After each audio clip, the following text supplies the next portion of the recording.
what's the rumor or the story? You can confirm or deny, but did her step pops allegedly shoot you? How did y'all even have a beef? Because they saying that her stepdad shot you 6 times. Well, I was shot 7 times. 7 times. I ain't come on no jumper to incriminate nobody.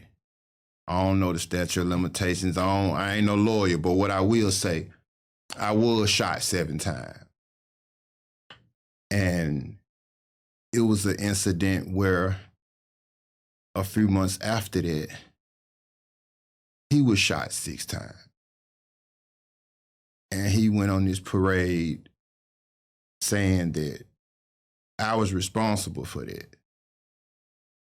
But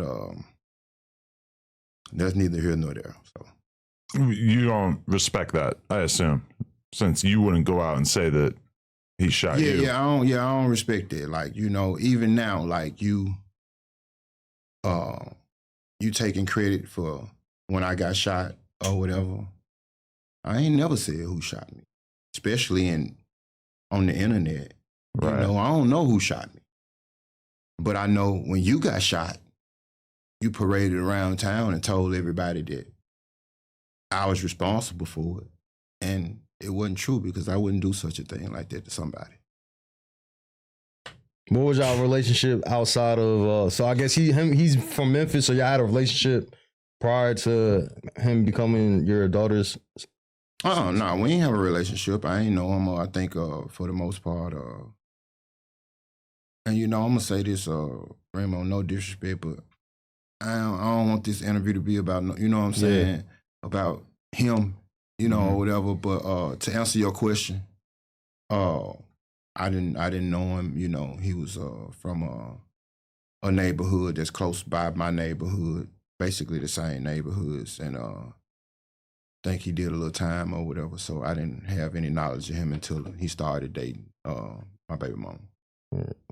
I mean, how would you describe the way that you think about it in terms of just having a child and then seeing her come of age and ultimately kind of lose her life as a result of a culture and a world that, like, you know, you may have been partially responsible for her being kind of exposed to early on? Like, how do you wrestle with that in your own mind?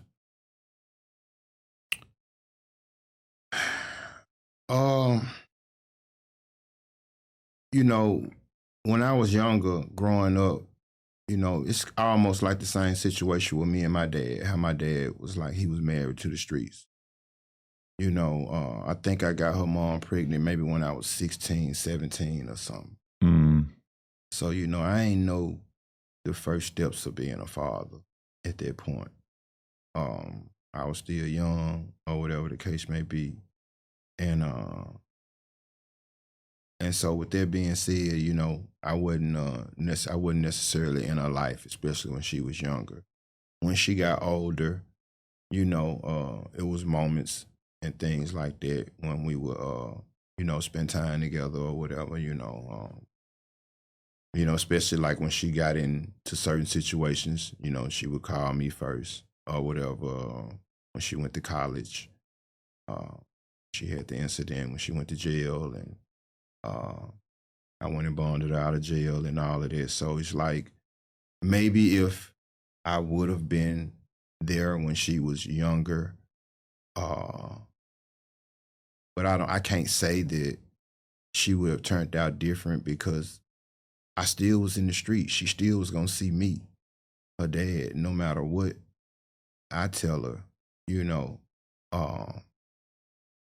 If she still see me doing the total opposite, then how much good does it do? It's just like with my 15-year-old, you know, whenever I'm around him, like I can't let him see me smoke marijuana if I'm telling him you can't smoke it. You know, I just don't do it, you know. It just don't feel right or whatever. So, you know, just trying to be a better father or whatever, so to speak, I guess. Hey, huge shout out to Everything 420. Thank you for always keeping us stocked with goodies over here at No Jumper. Seriously, everything you need is right there in the E420 app. I mean, everything, whatever your vibe is, fast and discreet shipping, and they always have deals going on. Use code NOJUMPER for more money off.